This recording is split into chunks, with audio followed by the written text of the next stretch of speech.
안녕하십니까. 어미양자홀 우주론 제14장 모든 것의 계산. 1장부터 13장까지 제가 막 모든 것을 계산을 했다고 설명을 하겠습니다. 그래서 1장부터 13장까지를 모두 어떻게 계산을 했는지 종합 정리를 해보도록 하겠습니다. 그래서 만물은 운동 상태가 있고 정상 상태가 있습니다. 운동 상태란 빛의 속도로 막 움직이고 있는 것들, 그건 운동 상태로 해석을 해야 되고, 정상 상태라 멈춰 있는 것들, 정상 상태로 해석을 해야 됩니다. 대표적으로 중성미자는 뭐 지금도 거의 빛의 속도로 우리 지구로 쏟아지고 있다고 합니다. 중성미자 해석할 때는 이렇게 운동 상태로 해석을 해야 되는 겁니다. 근데 쿼크, 입자가 아니라 쿼크들, 양성자, 뭐 그런 것들, 그거는 멈춰 있는 거 아닙니까? 정상 상태로 해석을 해야 된다는 거죠. 쉽게 설명드리자면 수도꼭지에서 수돗물을 틀면 수돗물이 콸콸콸 쏟아지지 않습니까? 그 쏟아지는 수돗물, 그거는 운동 상태죠. 수돗물을 꼭지를 잠궜습니다. 잠그면은 그 수돗물이 배관에 그냥 멈춰 있죠. 그 경우는 정상 상태로 해석을 해야 한다는 겁니다. 그래서 운동 상태로 해석해야 될 게 있고, 정상 상태로 해석해야 될 때가 있고, 이 두 개를 혼합 상태를 해석해야 되는 경우가 있습니다. 이 혼합 상태는 뭐냐? 제2장 동영상 암흑물질, 암흑에너지 제가 설명을 할 때, 우리 우주가 여기에 있습니다. 근데 우리 우주의 미래가 있고, 미래 공간이 있고, 과거 공간이 있지 않습니까? 미래 공간은 정상 상태입니다. 과거 공간이 운동 상태예요. 즉, 무슨 말인가 하면, 우리 우주가 지금 공간을 집어삼키고 있다고 하지 않습니까? 즉, 우리 공간이 팽창하고 있지 않습니까? 팽창하고 있다. 그 바깥의 공간은 뭐냐는 거죠. 그 바깥의 공간은 멈춰 있습니다, 지금. 자, 그럼 과거 공간은? 그럼 과거는 우리 우주가 빛의 속도로 지금 팽창하고 있다고 하지 않습니까? 어마어마하게 그렇게 운동을 해가지고 과거는 팽창을 해 온 겁니다. 그러니까 과거는 운동 상태로 해석을 해야 되고, 미래는 정상 상태로 해석을 해야 됩니다. 미래 공간. 자, 근데 현재는 그럼 뭡니까? 현재는 운동 상태입니까? 정상 상태입니까? 아니, 정상 상태가 미래죠, 미래 공간. 정상 상태입니다. 미래 공간은 멈춰 있죠. 그거를 집어 삼켜가지고 막 과거 공간으로 만들지 않습니까? 그것이 이제 빛의 속도로 막 팽창하고 있다는 거죠. 그러면 현재는 뭐죠? 현재는 정상 상태입니까? 미래 상태입니까? 우주 스케일에서. 왜 우주가 빛의 속도로 팽창을 하고 있다고 하니까 섞여 있지 않습니까? 이렇게 섞여 있지 않습니까? 정상 상태하고 운동 상태가 이렇게 섞여 있다는 겁니다. 그 비를 제가 이제 제 2장에서 제가 계산을 했죠. 62.86%의 정상 상태와 37.14%의 운동 상태로 우주를 해석을 해야 한다. 그 우주를 해석하는 그것이 바로 우주상수 문제라고 제가 12장에서 설명을 드렸습니다. 우주상수 문제가 깔끔하게 증명이 되었다고 주장을 하겠습니다. 우주를 해석을 할 때는 섞어야 된다는 거죠. 이렇게 37.14%와 62.86%를 이렇게 섞어야 우주가 제대로 계산이 됩니다. 그래서 크게 운동 상태를 해석을 해야 되고요. 두 번째 정상 상태를 해석해야 되고, 세 번째 우주를 해석할 때는 혼합 상태로 해석을 해야 되겠습니다. 그래서 이제 우선 운동 상태를 한번 설명해 보도록 하겠습니다.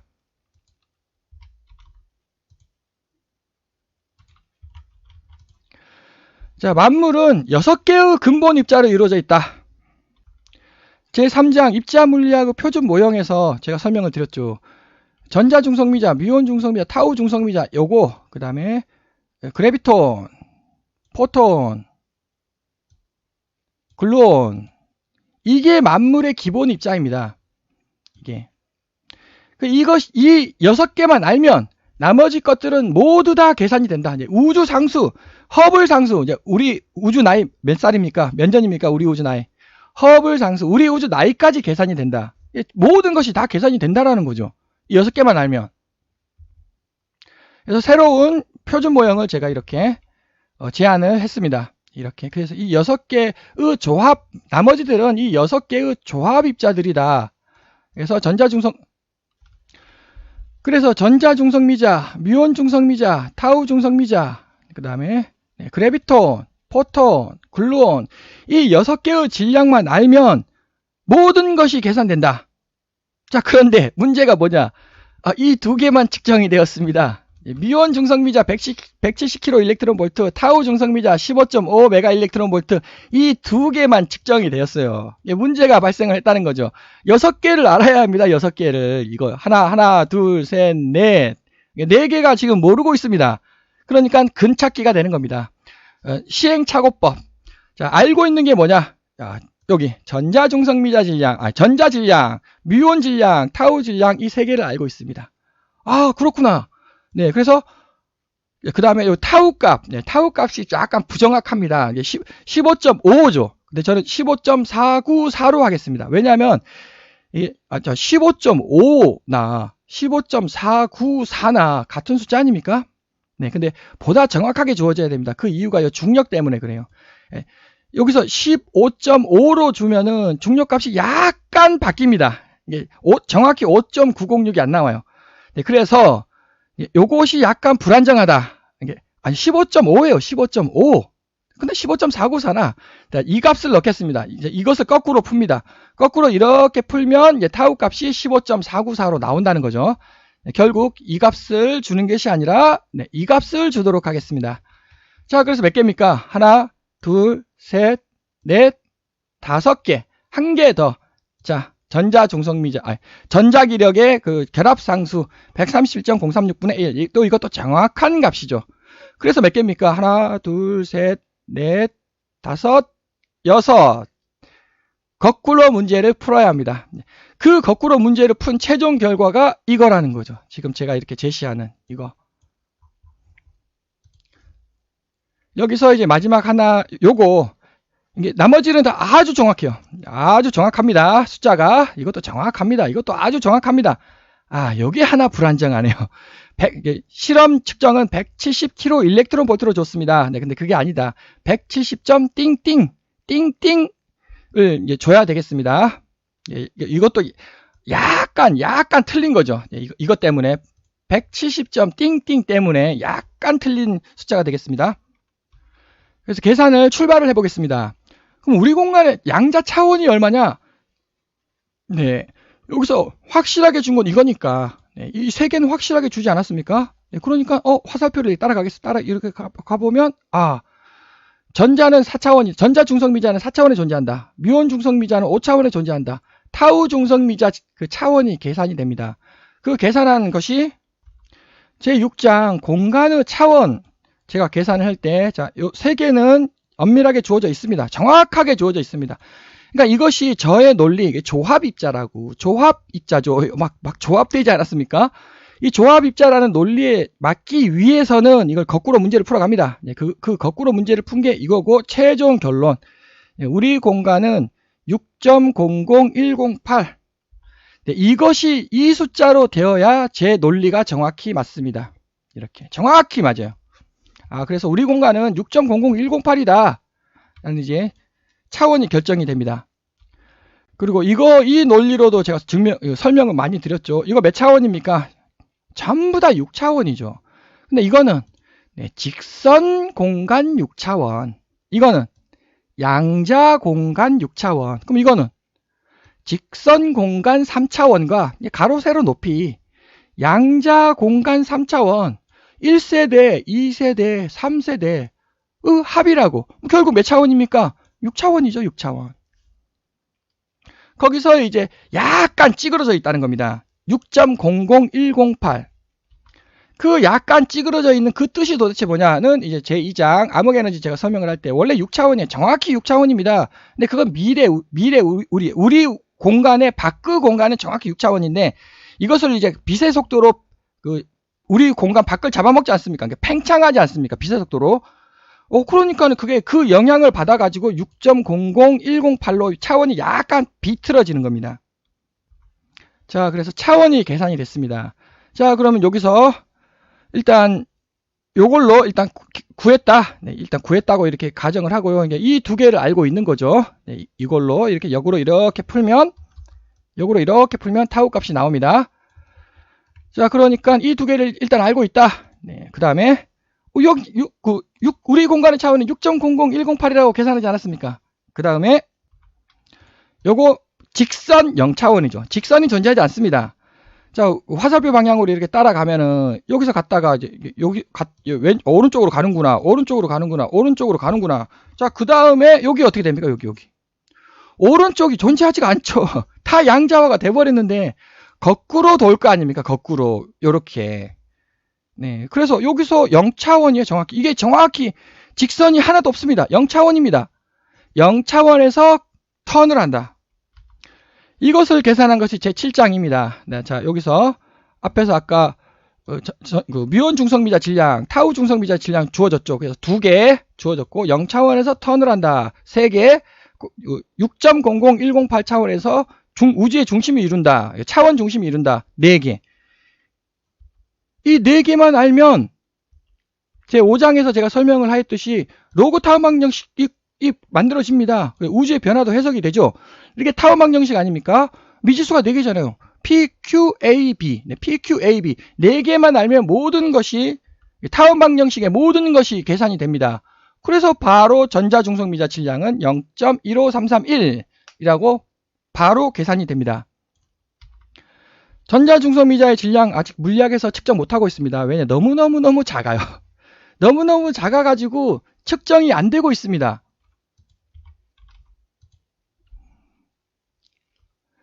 자, 저는 계산을 했죠. 0.1533이다. 전자중성미자. 근데 이것을 이제 표준 질량이라고 이름을 부르도록 하겠습니다. 이게 얌전히 있는 거예요. 얌전히 있는데 막 이게 돌아다닙니다. 질량이, 입자들이 돌아다녀요. 그래가지고 입자의 질량이 바뀌어버립니다. 제4장 양자공간과 질량의 근원 제가 설명을 할 때, 네, 이와 같은 걸로 이제 제가 설명을 드렸죠. 가장 큰 핵심이 3 더하기 4는 몇 미터입니까? 7미터라고 답변하겠죠. 야, 자, 이렇게 그림을 그렸습니다. 3 더하기 4는 몇 미터입니까? 7미터입니까? 이상하죠. 누구라도 피타고라스 정리 바로 나오는 거 아닙니까? 네, 그래서 5미터라고 답변을 할 겁니다. 자, 3kg 더하기 4kg은 몇 kg입니까? 누구라도 7kg으로 답변을 합니다. 동일한 논리입니다. 자, 그림을 이렇게 그렸습니다. 3kg과 4kg 합해보세요. 몇 kg입니까? 그래도 7kg이라고 답변이 됩니까? 아니잖아. 이거 뭔가 이상하지 않습니까? 이거는 왜 차원이 다르니까. 곱하기입니다. 곱하기. 정답은 12kg입니다. 이 두 개를 3kg과 4kg을 이렇게 합하면 12kg입니다. 정답이. 이게 양자 공간에서 이런 현상이 발생을 한다는 겁니다. 양자 공간이. 자, 이것 더하기 이게 12kg이다. 이해하실 수 있는 분 계십니까? 누구도 이해를 못하겠죠. 그러니까 양자역학을 그 누구도 이해를 못하게 되는 겁니다. 더하기가 아니에요. 곱하기입니다. 그 어마어마한 이 양자역학 공식도 이거 눈 돌아갑니다. 진짜. 자, 더하기를 곱하기로 만들 수 있겠습니까? 이게 초등학교 산수를 이길 수가 있겠습니까? 그러니까 이건 더하기를 곱하기로 결코 만들어낼 수가 없는 겁니다. 그러니까는 양자역학이 지금 양자역학이 멘붕에 빠진 거죠. 양자역학을 이해하는 사람은 아무도 없다. 자, 그러면 이 공식이 맞다면 양자역학의 거의 많은 절대적으로 정답을 밝혀내야 될 거 아닙니까? 정답이 계산이 안 돼요. 정답이. 물론 거시적인 답은 잘 계산하죠. 네, 맞습니다. 더하기를 거시적으로 어떻게 해가지고 곱하기와 유사하게 만들어낼 수는 있겠죠. 네, 정답은 곱하기로 하라는 겁니다. 곱하기로 해야 정확한 정답이 나온다는 거죠. 아, 그리고 진동현상은 이거라는 겁니다. 이렇게 여기 있었습니다. 이게 너무 표준이에요. 표준. 이쁘게 있습니다. 여기에. 네, 이쁘게 여기에 있는데 얘가 점프해요. 점프 하면서 질량이 바뀌어버립니다. 질량이. 왜 질량이 바뀌느냐? 고유 질량, 고유 입자 틀렸습니다. 고유 틀렸습니다. 제가 여기서 설명드렸죠. 양자 공간의 특성도 설명을 드렸고 3세대 양자 공간의 압축 강도가 입자의 질량을 부여하는 겁니다. 그러니까 입자가 고유 질량을 갖는 게 아니라는 겁니다. 입자가 고유 성격을 갖는 게 아니에요. 3세대 양자 공간의 압축 강도, 여기 보시면 스프링처럼 생긴 이 스프링처럼 생긴 이 양자 공간이 입자의 그 특성을 부여한다는 겁니다. 그러니까 어디에 빠졌냐는 거죠. 여기에 빠져 있냐? 네. 요 주황색에 빠져 있냐, 초록색 요 양자 공간에 빠져 있냐에 따라 가지고 알파가 바뀌어 버립니다. 알파가 바뀌어 버려요. 특성이. 근데 알파예요. 네, 알파 맞습니다. 근데 알파의 성격이 바뀌어 버린다는 거죠. 이 그림을 보면 여기에 지금 요게 빠져 있죠. 네, 요게 여기로 빠집니다. 바뀌어 버려요. 이게 질량이 요게 여기로 빠집니다. 질량이 바뀌어 버립니다. 이것을 이제 중성미자 진동 현상이라고 부르면 이제 이거는 노벨상 탄 겁니다. 노벨상 두 사람이 탄 거니까 진실이에요. 질량이 변하더라. 고유 질량이 아니다. 여기로 설명하자면 여기가 이게 알파 입자입니다. 1세대 입자. 1세대 입자가 점프를 해요. 질량이 바뀌어 버려요. 질량이. 그거 질량을 계산하는 동영상이 제7장. 네, 이게 표준이에요. 얌전히 있는 겁니다. 중성미자 3세대가 얌전히 있는 데게 막 돌아다녀. 자, 전자중성미자. 원래 이게 정답입니다. 얘가 점프를 해가지고 얘로 바뀌어요. 질량이. 점프를 해가지고 얘로 바뀝니다. 점프. 중성미자 진동현상. 타원 방정식 가지고 다 계산이 됩니다. 네, 그래서 진동값이 나온다는 거죠. 원래 이게 표준이에요. 이게 정답이에요. 전자중성미자의 질량은 0.15예요. 이게 정답이에요. 그런데 진동을 한다는 겁니다. 0.15, 187.5kg, 13.6메가 셋 다 전자중성미자입니다. 이거 전부 다 전자중성미자입니다. 마찬가지 미온 중성미자가 170이 정답입니다. 근데 얘가 13.57메가 0.1070으로 점프를 한다는 겁니다. 셋 다 미온 중성미자입니다. 타우 중성미자도 마찬가지. 원래 15.5가 정답이에요. 188.1, 0.1504로 점프를 한다는 겁니다. 자, 그러면 점프 질량, 이거 이제 진동이죠. 진동 질량을 계산을 해야 합니다. 네, 여기서 점프 이렇게 그림을 그리겠습니다. 자, 평균 얼마입니까? 평균. 네, 이렇게 그리면 더하기예요. 네, 그래서 4kg입니다. 이렇게 되면 이게 양자 공간이라고 했죠. 곱하기의 승이에요. 루트 승이에요. 3.91kg입니다. 이거. 이것이 이제 곱하기는 고등학교 수학을 적용하면 로그 평균이죠. 이게 로그 평균입니다. 자, 이거는 로그 합이죠. 양자역학에서는 로그 성격이 성립을 한다는 겁니다. 양자역학 질량은 로그로 계산을 해야 한다. 자, 지금까지는 중성미자에 대해서 제가 설명했고요. 그 다음에 그래비톤, 포톤, 글루온에 대해서 이제 질량을 계산을 해야 합니다. 자, 표준 모형에서 그래비톤 질량 0이다. 포톤 질량 0이다. 글루온 질량 0이다. 네, 그런데 그렇지 않다라는 거죠. 네, 질량이 이렇게 존재를 하게 되겠습니다. 그럼 이 질량을 어떻게 계산을 하느냐? 물론 계산은 약간 어렵습니다만, 자, 여기 전자가 이렇게 생겼다는 거죠. 그럼 이 왜냐하면 전자의 정확한 값을 주어졌으니까, 이것도 마찬가지. 미온, 타우 정확히 주어졌습니다. 근데 이것을 역으로 이렇게 나가다 보면은 요거거든요. 그 소스, 원천이 이겁니다. 전자 중성미자 질량, 미온 중성미자 질량, 타우 중성미자 질량을 제가 방금 구했죠. 이렇게 이쁘게 생긴 동그라미가 표준 질량. 네, 막 진동을 하고 있네요. 진동 질량. 이거 다 구했어요. 네.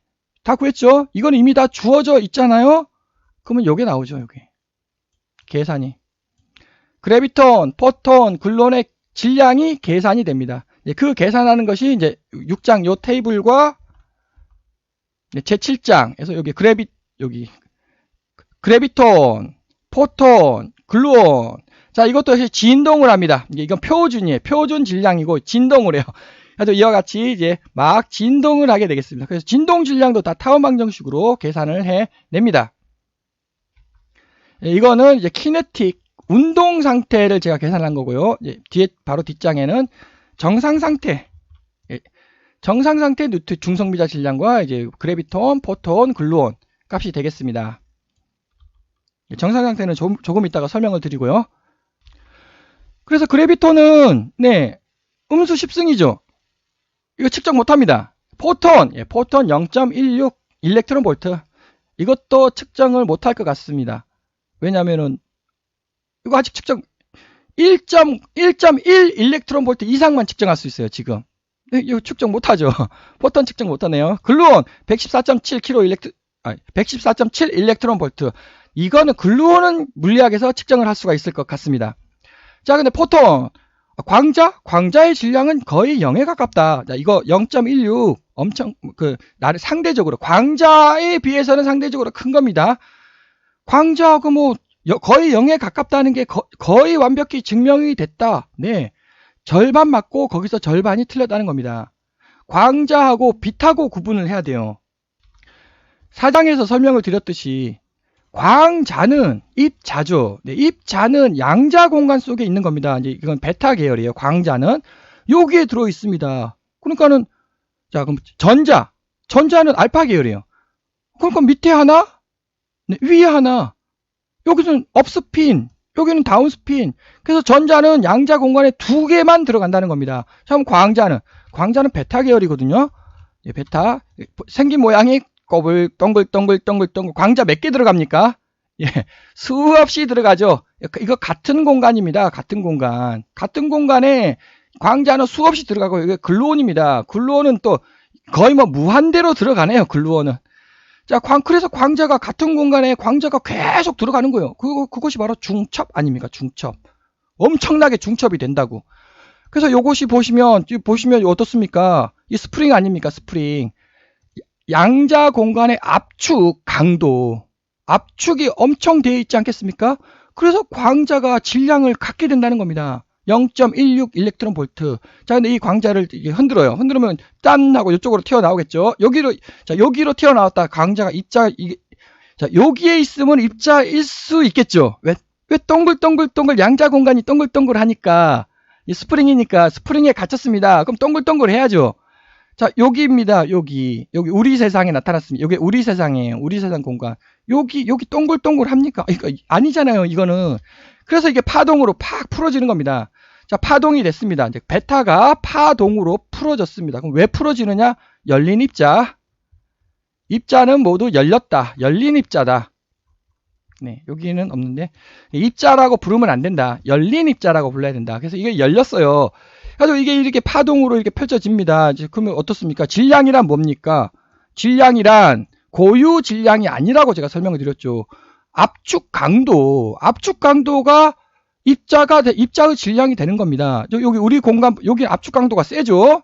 여기 우리 공간 압축되어 있습니까? 압축 안 되어 있습니다. 그러니까는 광자의 파동의 질량 거의 0에 가깝게 되는 거죠. 그래서 고유 질량으로 생각하면 안 된다는 겁니다. 압축이, 입자가 어디에 지금 빠져 있냐? 그 빠진 공간의 압축 강도 정도가 얼마나 되느냐? 그게 입자의 질량이 결정되는 거예요. 자, 그래서 포톤, 광자하고 빛하고 구분을 해야 한다라고 제가 설명을 드렸고요. 예, 물리학에서는 0이다. 이제 그게 아니다. 이 정도 이렇게 질량을 갖고 있다. 이제 이것이 또 진동을 한다고 제가 설명을 드렸습니다. 그 다음에 이제 드디어 파티클 포스, 힘을 제가 설명을 하도록 하겠습니다. 힘은 두 종류가 있습니다. 입자의 힘이 있고 물리적 힘이 있습니다. 여기 보시면 입자의 힘을 먼저 계산해야 되는 게, 화살표가 이렇게 되니까 입자의 힘을 먼저 계산한 뒤에 물리적 힘이 뒤에 계산이 된다는 거죠. 이 화살표를 이렇게 따라가시면, 그럼 입자의 힘이 뭐냐? 자, 그럼 저 질문을 하겠습니다. 양력, 전자기력, 강력은 입자입니까? 입자가 아닙니까? 저 그 자체를 물어본 겁니다. 강력은 글루온이 일으킨다. 글루온은 입자다. 그거 제가 질문하는 거 아니에요. 강력 그 자체를 물어본 겁니다. 강력 그 자체 입자입니까? 입자가 아닙니까? 전자기력은 광자가 몇 개를 하면 광자는 입자이다. 네, 제가 그거 물어보는 게 아니잖아요. 전자기력 그 자체는 입자입니까? 아닙니까? 양력도 마찬가지죠. 저는 물리학에서는 양력은 W 보손과 G 보손이 양력을 매개한다라고 설명하는데, 저는 그게 아니다. 자, 그래비톤이 양력을 매개한다. 그래서 그래비톤은 입자냐 아니냐? 입자입니다. 근데 저는 이제 양력을 물어본 거예요. 양력 그 자체를 물어본 겁니다. 양력은 입자입니까? 아닙니까? 제6장에서 자, 만물의 근원은 이거라고 제가 설명을 드렸습니다. 자, 여기서 요 그래비톤 있잖아요. 네. 그래비톤이 막 진동을 합니다. 4차원에 얌전히 있으면, 네, 이거예요. 근데 이게 4차원, 5차원, 6차원을 막 진동을 합니다. 막 이렇게 떨고 있잖아요. 예. 이게 양력입니다. 이게. 양력 입자네요. 자, 이렇게 이게 만물의 근원이라고 제가 설명드렸죠. 5차원이에요. 얌전히 있는데 얘가 떨어요. 5차원, 6차원을. 이게 전자기력입니다. 전자기력 입자네요.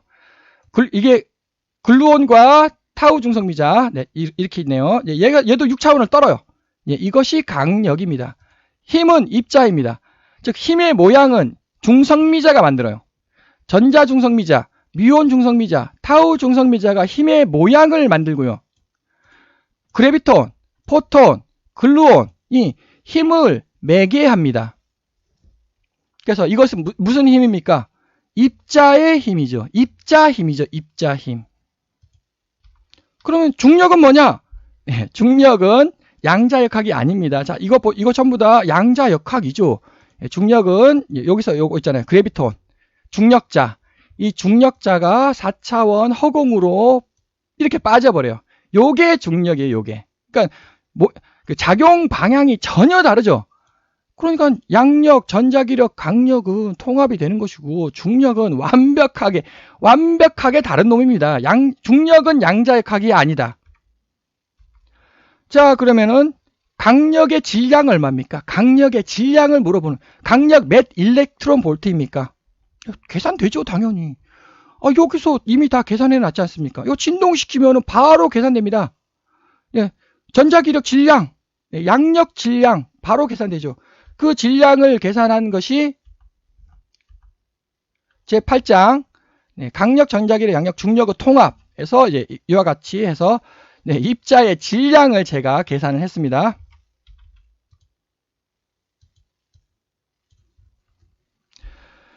양력의 질량이 얼마냐? 양력의 질량은 여기 양력의 질량은 0.01583 일렉트론 볼트가 양력의 질량입니다. 자, 뮤온의 질량이 얼마냐? 828.1 일렉트론 볼트가 전자기력의 질량입니다. 강력의 질량 얼마입니까? 네, 42.15 킬로 일렉트론 볼트입니다. 그게 힘의 질량입니다. 왜? 입자니까는 질량이 계산이 되죠. 그것을 입자 힘이라고 부르겠습니다. 자, 그럼 물리적 힘이 있어요. 그 물리적 힘이 대표적인 게 결합상수 아닙니까? 137.036분의 1 이게 정체가 도대체 뭡니까? 역시 아무도 모르고 있죠. 지금 137.036분의 1 정확히 맞습니다. 정확히. 그 뜻이 뭐냐고요? 왜 137.036분의 1로 왜 계산이 되냐고요? 네, 아무도 모르고 있습니다. 그 근원이 바로 이거 아닙니까? 제가 설명하셨습니다. 파티클 포스라고, 입자 힘이라고, 입자 힘으로부터 물리적 힘이 계산이 되는 겁니다. 그런데 문제가 뭐냐? 자, 이것은 이제 강력을 1이라고 넣는 거죠. 로그를 씌우니까 이제 0이 되는 거죠. 1은 로그 1은 0이죠. 제가 계산한 건 이거예요. 입자 힘은 이건데 물리적 힘은 지금 이거라는 겁니다. 이거 다르잖아요. 숫자가 똑같아야 되는데 이거 다릅니다. 얼마만큼 다르냐면 0.4301만큼 다릅니다. 로그 값. 도대체 왜 0.4301만큼 다를까? 이게 정체가 도대체 뭘까? 자, 그럼 양력을 보겠습니다. 자, 양력이 6.425로 제가 계산이 됐습니다. 네, 물리학에서는 아직 몰라요. 이제 양력 값이 얼마인지 이제 모릅니다. 근데 대략 이 정도 됩니다. 대략 음수 6승 정도. 네. 그런데 아까 여기가 0.4301이 여기서 빈따 났다고 하지 않았습니까? 여기서 전자기력에서 이게 전자기력에서 왜 다르지? 네, 요것과 요것 같아야 하는데 이것이 0.4301이에요. 이거를 여기다가 더하겠습니다. 여기를 빼요. 빼기를 0.430을 빼가지고 여기다 더할게요. 더하니까는 이거 나옵니다. 이거 6승 아닙니까? 6승. 음수 6승. 네, 이거 제가 계산한 거예요, 이거. 어떻게 이렇게 신기한 현상이 나타납니까? 도대체 여기 양력하고 전자기력하고 뭔 상관관계가 있습니까? 서로 독립 아닙니까? 서로 독립? 강력, 양력, 전자기력은 서로 독립이잖아요. 네, 독립 맞습니다. 서로 독립이에요, 정확히. 그런데 물리적, 입자의 힘은 독립이에요. 근데 물리적으로 해석을 하다 보니까 왜 이렇게 0.4301만큼 연결되어 있습니까? 양력하고 물리적 양력, 물리적 전자기력이 연결되어 있다는 겁니다. 지금 0.4301로. 이런 신기한 현상이 이게 도대체 뭘까? 암흑 에너지입니다. 그게 바로. 자, 그래서 제가 입자 힘의 질량을 구했죠. 네, 강력 입자 42.15 킬로 일렉트론 볼트. 전자기력 입자 828.1 일렉트론 볼트, 양력 입자 0.01583 일렉트론 볼트. 네, 힘의 질량을 구했습니다. 그래서 물리적 힘이 있죠. 네, 요거 정체가 뭐냐고요, 도대체. 네, 요거 정체는 화살표를 거꾸로 거슬러 올라가면 되죠. 이겁니다. 그럼 이거의 정체는 뭡니까? 화살표를 거꾸로 올라가면 되죠. 이거의 정체는 뭡니까? 이거의 정체는 뭡니까? 결국 이거의 정체는 근본은 이거라는 겁니다. 전자중성미자, 미온중성미자, 타우중성미자와 예, 그래비톤, 포톤, 글루온 이 6개가 근본이에요. 예, 그래서 이거의 근본은 그거라는 겁니다. 여기서 아까 제가 설명드렸습니다. 아니 이거하고 차이가 있다고. 네, 0.4301만큼 이렇게 아까 0.4301 이거 정체가 도대체 뭐냐? 이거하고 차이가 요거하고 요거 차이가 또 요거하고 요거 차이 이렇게 연결된다는 0.4301로 다크포스입니다. 다크포스. 아무킴 3세대가 작용을 하고 있습니다. 자, 아무킴 3세대. 네, 이거는 시간이 좀 걸리니까 설명하기가 이제 생략을 하도록 하고요. 네, 일단 이렇게 다 제가 구해놨습니다. 차트를 통해서. 그래서 아무킴 3세대가 작용을 하고 있다는 겁니다. 여기서 강력에 이상한 놈이 작용하고 있어요. 세 번째 아무킴, 그 다음에 1세대 아무킴, 2세대 아무킴, 3세대 아무킴이 이렇게 작용을 하고 있다는 겁니다. 4차원, 5차원, 6차원. 거기에 요거 뭡니까? 4차원, 5차원, 6차원을 떨고 있어요. 그러니까 4, 5, 6을 더해야죠. 자, 더하겠습니다. 그게 이 값입니다. 0.4302. 그게 0.4302 이거예요. 그러면 그게 그 0.4301은 로그 값이니까 숫자로 바꾸면 2.692 나옵니다. 2.692. 그럼 2.692 배죠. 그럼 2.692 배가 뭐냐? 제2장에서 제가 설명하였듯이 그것이 바로 자, 2.692 여기 있죠. 2.692. 네. 72.92% 암흑에너지입니다. 암흑에너지. 암흑에너지 72.92%. 물론 정답은 아니고 2015년 플랑크 위성에서 69.36%, 25.80%, 4.84%라고 플랑크 위성에서 이렇게 제시를 했습니다. 요거는 제가 계산한 겁니다. 똑같잖아요, 숫자가 지금. 이건 제가 계산한 겁니다. 숫자가 똑같죠? 네, 근데 69.38% 이제 뭐 맞다고 할 수 있습니다. 근데 우주의 팽창에서는 이게 보통 물질 빼라고. 네, 보통 물질 들어가면 안 됩니다. 네, 그래서 우주의 팽창은 가속 팽창이 아니고 우주는 등속 팽창합니다. 자, 이것이 0이 돼버리면 이 숫자가 달라지잖아요. 네, 그게 이거요. 즉 72.92% 여기 있죠. 72.92% 그것이 바로 2.692예요. 2.692. 2.692 뭘로 구했습니까? 4대 힘의 통합으로부터 제가 구하지 않았습니까? 4대 힘의 통합과 암흑에너지가 또 연결되어 있다는 겁니다. 4대 힘하고. 자, 그래서 이것이 암흑에너지. 이게 정확히 암흑에너지 나누기 암흑물질의 비입니다. 이것이. 여기에 작용을 하고 있네요. 그럼 여기에 요거 아까 제가 양력을 유발하면서 동시에 중력을 유발한다고 제가 설명을 드렸죠. 그럼 중력에도 얘가 작용해야 될 거 아닙니까? 네. 그 계산한 것이 요거죠. 암흑에너지, 자, 72.92%. 근데 암흑에너지라고 부르면 안 된다고 제가 설명을 드렸죠. 암흑시간 또는 암흑힘이라고 이름을 불러야 합니다. 에너지가 아닙니다, 이거. 잘못됐습니다. 에너지가 아닙니다. 네, 그래서 정확히 중력의 5.906 이음수 39성 정확히 나옵니다. 중력값이. 계산이 됩니다. 중력의 정체를 제가 지금 설명을 하고 있는 겁니다. 그래서 전자기력을 보시죠. 전자기력도 마찬가지입니다. 5차원, 6차원을 떨고 있어요. 그러니까 5차원, 6차원 이 합이 0.0458이라는 우리가 이해하지 못하는 어떤 힘이 지금 전자기력이 작용하고 있습니다. 강력에도 작용을 하고 있습니다. 글루온에 작용을 하고 있다는 거죠. 0.0065 물리학에서 결코 발견하지 못하는 힘 0.0065가 글루온에 작용을 하고 있다는 거죠. 마찬가지 전자기력의 물리학에서 결코 발견해낼 수 없는 어떤 것이 0.0453 로그 값만큼 전자기력에 지금 작용을 하고 있다라는 겁니다.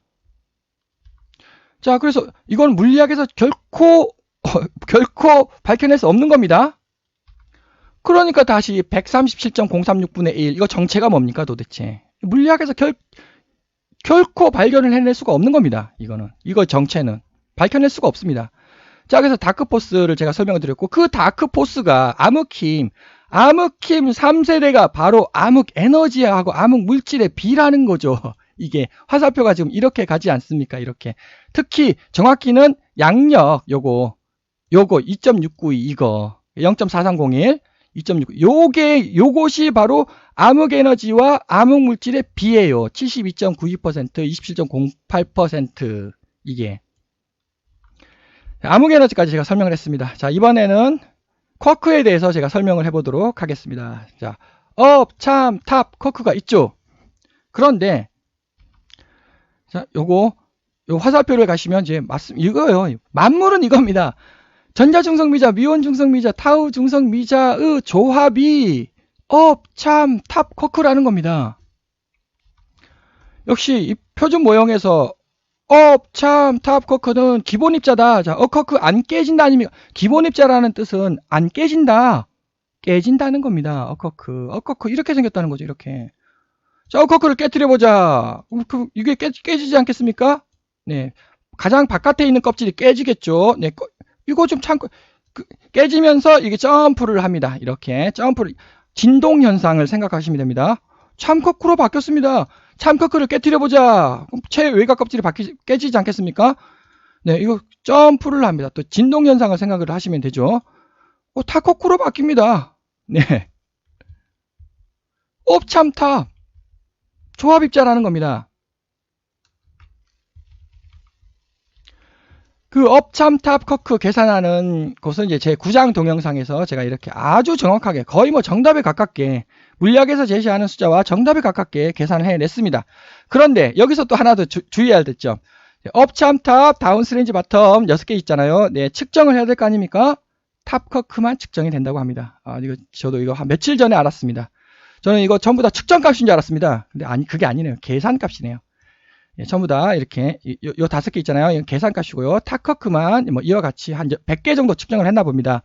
탑커크만 측정값이고 나머지는 모두 다 물리학에서 계산을 해냈네요. 그럼 계산 어떻게 계산하느냐? 물리학에서 네, 이 공식 아니겠습니까? 네, 이 중에서 뭐 어느 일부를 쓰겠죠. 어느 일부분 공식을. 그래서 그것이 계산량이 슈퍼컴퓨터로 1년 이상 걸린대요. 슈퍼컴퓨터로 1년 이상 걸려가지고 그 입자의 질량을 계산을 해낸다고 합니다. 근데 잘 안 맞죠? 예. 왜 안 맞을까요? 제가 설명하지 않았습니까? 진실은 곱하기를 해야 되는데, 이거 계속 더하기로 계속 막 짜맞추기 하는 거 아니겠습니까? 결국 이게 뭡니까? 이게. 짜맞추기가 돼버린다는 거죠, 이게. 아무리 잘 짜맞춰도 더하기가 정확히 곱하기로 만들어지겠습니까? 곱하기와 유사하게 짜맞춰지는 거죠. 그러니까 이제 멘붕이 찾아오는 겁니다. 슈퍼컴퓨터로 1년을 계산해도 계산이 안 되는 거예요.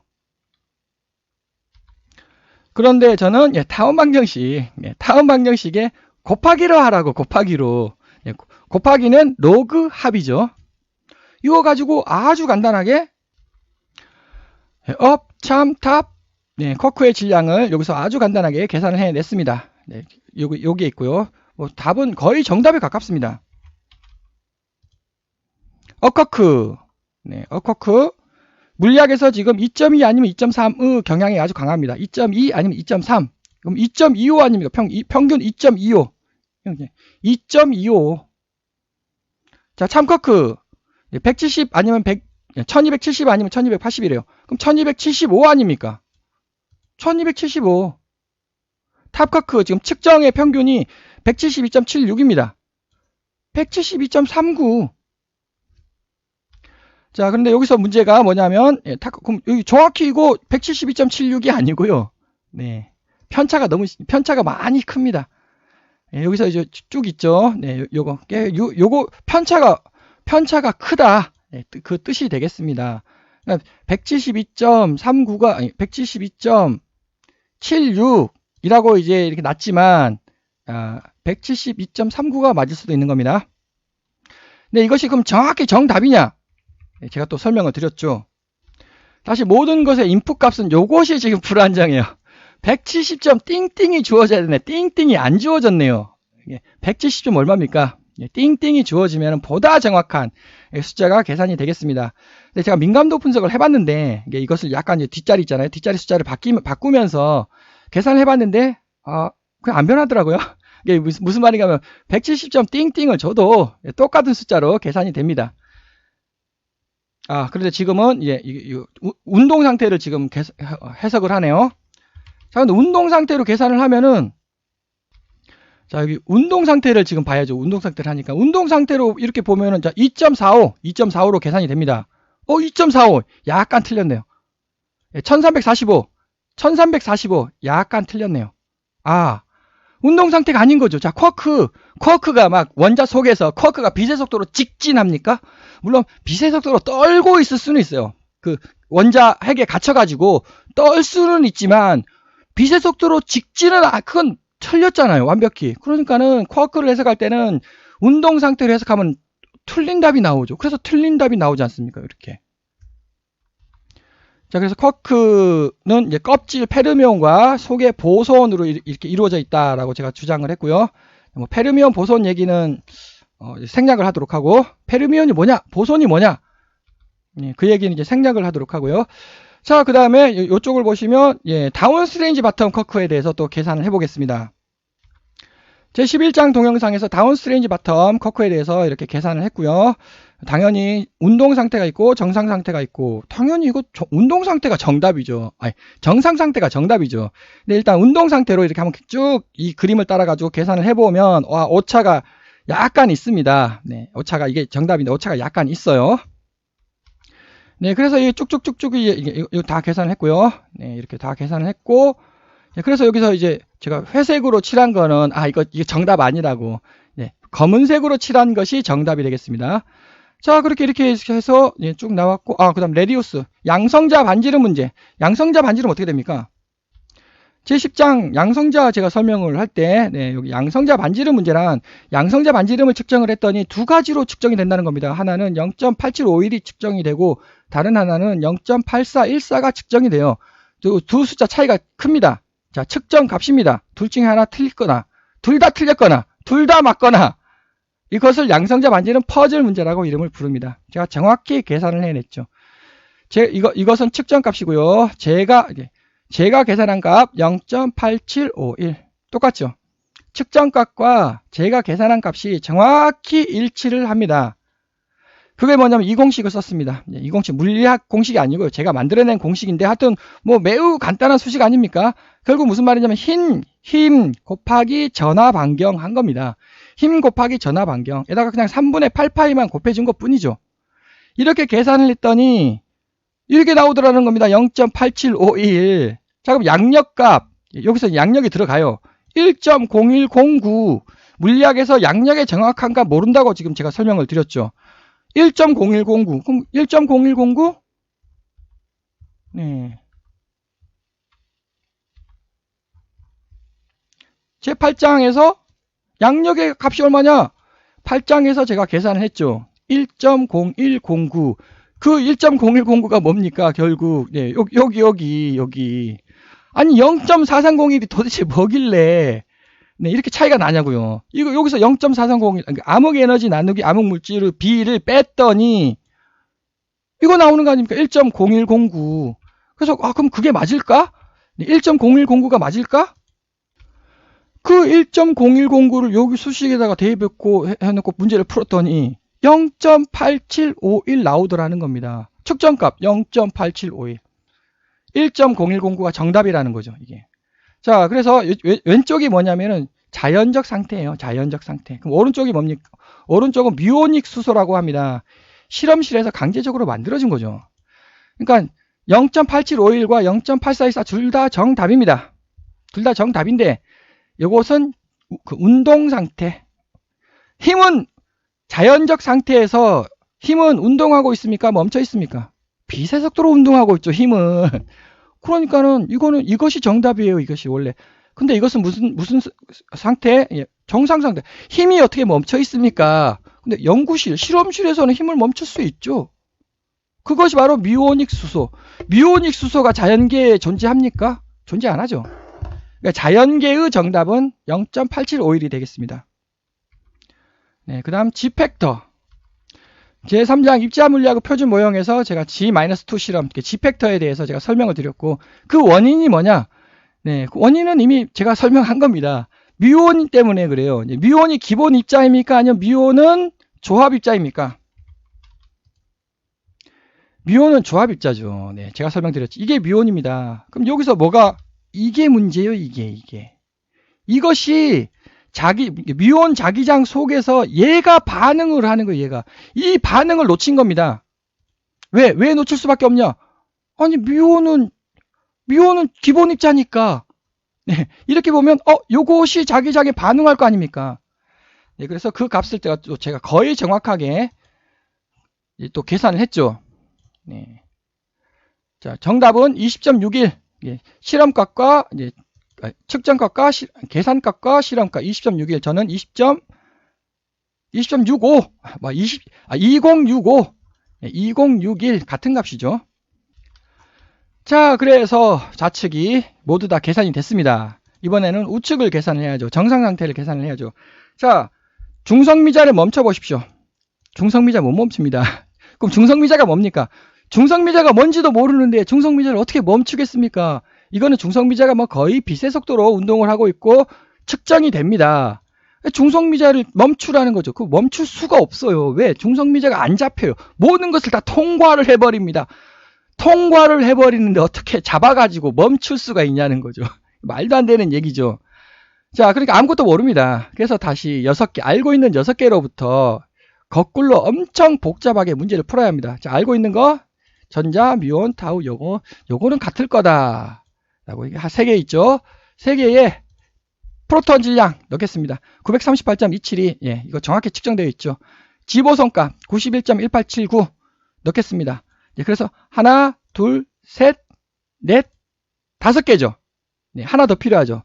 여기서 전자기력과 마찬가지로 요게 필요해요. 뭐 이게 필요하든지 이게 필요하든지 뭐 둘 중 하나가 필요한데 문제는 또 역시 마찬가지. 힘을 멈춰 보십시오. 멈춰 있는 힘의 질량이 필요합니다. 힘을 어떻게 멈춥니까? 네. 이게 말이 안 되는 거죠. 그래서 제가 물음표로 쳤습니다. 네. 이거는 계산을 못 한다. 지금 무슨 말인가 하면 여기서부터 여기까지 있잖아요. 이게 화살표 따라가서는 다 이제 틀렸다는 거죠. 여기서부터 여기까지 이렇게 밑으로는 이제 다 틀린 겁니다. 다 틀린 거죠. 하여튼 그 입력값으로 줘야 돼요. 예, 이거 입력값으로 주지 않았습니까? 왜? 암흑물질, 암흑에너지를 해석을 하기 위해서. 예, 근데 이거는 이제 다 틀린 거고. 일단 그래서 뭐 하나, 둘, 셋, 넷, 5, 6 일단. 그러면 이제 모든 것이 다 계산이 됩니다. 그리고 여기 있잖아요. 여기는 영향을 안 미치죠. 예, 화살표가 밑으로 내려가니까. 네, 그래서 이것을 문제를 거꾸로 풉니다. 거꾸로 푼 답이 이제 최종 답이 이것입니다. 이렇게. 자, 그러면 모든 것이 다 이제 계산이 되는 거죠. 똑같이. 이미 좌측에서 이미 다 제가 계산을 했으니까 이제 흐름만 따라가 보면 진동을 한다. 그 다음에 중력자, 포톤, 글루온도 계산이 되고요. 멈춰있는 중력자, 멈춰있는 광자, 멈춰있는 글루온. 모든 것이 다 계산되죠. 요까지 계산이 됐습니다. 요까지 정답이에요. 멈춰있는 입자의 질량. 멈춰있는 질량. 자, 정답입니다. 근데 여기서부터가 이제 정답이 아닌 거죠. 자, 그 다음에 여기 쿼크를 계산해 보겠습니다. 업참탑 쿼크. 네, 업참탑. 네, 거의 정답에 가깝습니다. 이게 아니네. 네, 이거네요. 업참탑. 네. 2.2, 2.25. 뭐 똑같죠, 숫자가. 뭐 똑같은 숫자 아닙니까? 자, 그 다음에 다운스트레인지 바텀. 네, 다운스트레인지 바텀. 야, 이게 다운스트레인지 바텀이 진짜 골 때립니다. 많이 어렵습니다. 하여튼 뭐 계산을 해봤더니 4.76. 다운커크 질량 4.76. 네, 4.7 아니면 4.8이에요. 4.7 아니면 4.8. 네, 똑같죠. 스트레인지 커크 95. 네, 스트레인지 커크가 이상합니다. 그래서 이름이 스트레인지입니다. 물리학에서 스트레인지 커크가 진짜 이상하다고. 그래서 이름이 스트레인지인 거죠. 약간 차이가 있지 않습니까? 숫자가. 네, 제가 계산한 건 최소값이네요. 95 플러스 9 마이너스 9에서 최소값입니다. 93.51. 그러면 왜 이런 현상이 나타나느냐? 네, 95 더하기 하면 104거든요. 104. 최대값 104인데, 네, 104가 왜 104가 계산되는지, 네, 그거 틀렸습니다. 104. 이제 100 넘어가는 거 잘못 계산한 거예요, 그거. 예, 스트레인지 커크, 로그 포물선 방정식으로 구해야 됩니다. 자, 다운 스트레인지 바텀 커크 포물선 방정식으로 구해야 돼요. 포물선 방정식으로. 근데 타원 방정식으로 구하면 102, 103, 104 나옵니다. 타원 방정식으로 구하면. 포물선 방정식으로 구하면 93. 네, 그래서 이것으로부터 이제 화살표가 이렇게 나가니까 W 보선과 H 보선이 계산이 되겠습니다. 제4장 양자공간과 질량의 근원에서 제가 계산했죠. 네, H 보선 125.06이고요. 네, W 보선 80.375. 이렇게 제가 계산을 해냈습니다. 정답과 거의 0.1%? 네, 0.01% 일치합니다. 네, 정답과 거의 일치하죠. 네, 아니, 정답이 아니네요. 실험 측정치. 실험값 평균. 실험으로 측정된 전세계 평균과 거의 일치합니다. 그래서 양성자를 이제 입력값으로 주어졌고, 이제 중성자의 음의 베타 분계, 중성자의 양의 베타 분계. 제10장에서 중성자를 설명을 할 때 중성자의 음의 베타 분계, 중성자의 양의 베타 분계가 왜 도대체 일어나는지, 중성자가 이렇게 생겼다. 역시도 물리학하고 전혀 다른 내용입니다. 네. 그래서 거기서 이제 분리 에너지가 계산이 되겠습니다. 자, 전자, 결합 에너지. 결합 에너지가 음수 13.6 일렉트론 볼트고요. 중성자에 분리 에너지가 있다는 겁니다. 8,892 일렉트론 볼트. 그래서 이 분리, 양수죠, 양수. 여기는 음수잖아요. 네, 음수는 결합. 자연적으로 결합한다. 양수는 자연적으로 분리된다. 그래서 중성자가 자연적으로 분리가 되는 겁니다. 그걸 이제 중성자의 음의 베타 분계라고 부르죠. 양성자가 튀어나오고요. 전자가 튀어나오네요. 자, 이것은 이제 입자를 해석한 것이고, 자, 드디어 이제 우주 전체를 해석해 보겠습니다. 자, 우주 전체는 이것과 이것이 섞여 있다. 그래서 컴바인 스테이트라고 혼합 상태로 해석해야 된다라고 주장을 했습니다. 자, 이것이 이제 운동 상태가 37.14%와 정상 상태 62.84%가 이제 혼합되어 있다. 결국 가장 큰 핵심이 아인슈타인의 우주상수가 되겠습니다. 우주상수. 거기서 특히 플랑크 질량의 제곱 곱하기 우주상수를 했더니 이런 말도 안 되는 120승 혹은 122승, 일반적으로 120승이라고 알려져 있습니다. 120승이라는 말도 안 되는 숫자가 나오더라. 이게 도대체 뭐냐? 물리학 역사상 가장 지독한 숫자. 이 문제를 해결하시오. 네. 제12장 우주상수 문제와 플랑크 단위계에서 제가 깔끔하게 증명을 했죠. 자, 121승이 나오는 이유는 플랑크 길이의 제곱 곱하기 우주상수에서 플랑크 길이는 0차원을 해석을 하는 것이고, 자, 0차원을 해석한 것이고, 우주상수는 3차원을 해석한 것이기 때문이다. 0차원을, 플랑크 길이는 0차원, 우주상수는 3차원. 차원이 다르잖아요, 차원이. 자, 0차원과 3차원은 어마어마한 거리일 거 아닙니까? 그러니까 이렇게 물리학에서 이해 불가능한 어마어마한 숫자가 계산이 된다는 겁니다. 그러니까 계산은 너무나 잘했어요. 근데 해석, 적용이 틀렸다는 거죠. 아인슈타인의 우주상수는 지금 이쪽을 해석을 하는 겁니다. 이제 우리 우주를 이제 해석을 하는 거죠. 그러니까 아인슈타인의 우주상수 맞습니다. 정답이에요, 그거는. 우리 우주의 정답. 플랑크 단위계, 물리학에서 지금 말하고 있는 플랑크 단위계는 여기를 해석하고 있다는 거죠, 여기를. 완벽하게 양자와 가단, 이게 몇 차원 우주입니까? 자, 직선 몇 차원? 직선 0차원이잖아요. 이게 지금 물리학에서 말하는 플랑크 단위계예요. 아니, 이거를 여기다가 왜 곱합니까? 우리 우주에다가. 그러니까는 말도 안 되는 숫자가 나오는 거 아닙니까? 이것하고 거리는 그게 122승이에요. 120승이에요. 120승. 그래서 제2장에서 자, 아인슈타인의 우주상수가 요거예요, 요거. 자, 아인슈타인의 우주상수는 암흑 에너지와 연결되어 있다. 예, 틀렸습니다. 암흑 에너지가 바로 아인슈타인의 우주상수가 바로 암흑 에너지가 아니고요. 암흑 시간입니다. 암흑 시간. 좀 이따가 설명드리고. 그래서 플랑크 상수를 여기다가 빅뱅에다 적용을 하고 있다는 겁니다. 그 0차원이에요. 우리 우주는 지금 몇 차원입니까? 3차원입니다. 과거에도 3차원이었죠. 빅뱅 때 몇 차원이었습니까? 빅뱅 때 우리 우주는 0차원이었습니까? 빅뱅 때 우리 우주는 3차원이었습니까? 빅뱅 때 3차원이었죠. 3차원 플랑크를 적용해야 되는 겁니다. 근데 0차원 플랑크 길이를 적용하니까 말도 안 되는 숫자가 나온다는 겁니다. 다시 모든 것은 중성미자로 넘어갑니다. 자, 이거 제가 중성미자 질량 풀었죠. 여기 3차원, 자, 12승, 0차원, 133승, 자, 빼보십시오. 133 빼기 12, 121. 증명되지 않았습니까? 121. 그러니까 0차원에서 3차원의 차이라는 겁니다. 0차원과 3차원의 차이 121은 물론 정확히는 이제 다음과 같이 이제 섞어야죠. 네, 운동 상태와 정상 상태를 섞어야 합니다. 이렇게 섞어야 합니다. 예, 섞으면 값이 얼마 나오느냐? 네, 121.536 나옵니다. 536.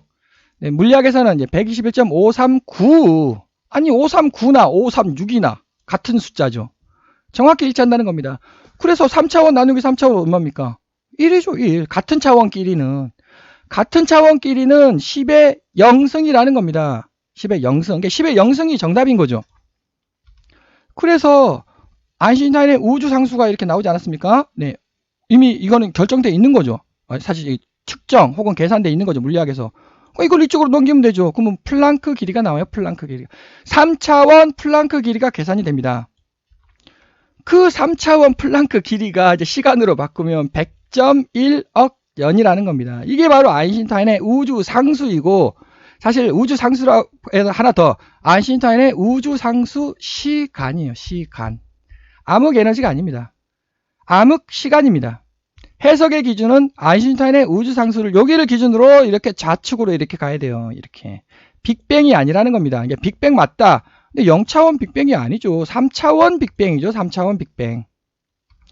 그래서 우리 우주가 어떻게 탄생이 되느냐? 우리 우주의 탄생 메커니즘. 네. 이렇게 제가 설명을 드렸습니다. 이거는 은하의 탄생 메커니즘. 그래서 자, 출발은 뭡니까? 모든 것의 출발은 중성미자예요. 중성미자. 요거 특히 요쪽. 중성미자와 중력자.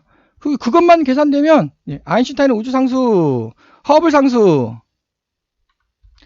제가 계산해 봤습니다. 우리 우주의 나이는 137.3억 년입니다. 137.3. 물리학에서는 지금 137.7이라고 제시를 했죠. 저의 계산 137.3억 년이 이제 제가 계산한 겁니다. 그래서 이와 같은 숫자들이 이제 계속 이렇게 탄생을 하게 되겠습니다. 자, 그럼 빅뱅 반지름 빅뱅 제13장에서 역시 그럼 우리 우주의 빅뱅 반지름은 얼마냐? 자, 물리학에서는 어마어마하게 작다라고 설명을 하고 있습니다. 일단 제가 계산해 본 결과 약 200광년. 우리 우주의 빅뱅은 200광년 정도 되겠습니다. 200광년이면은 물론 작죠. 예.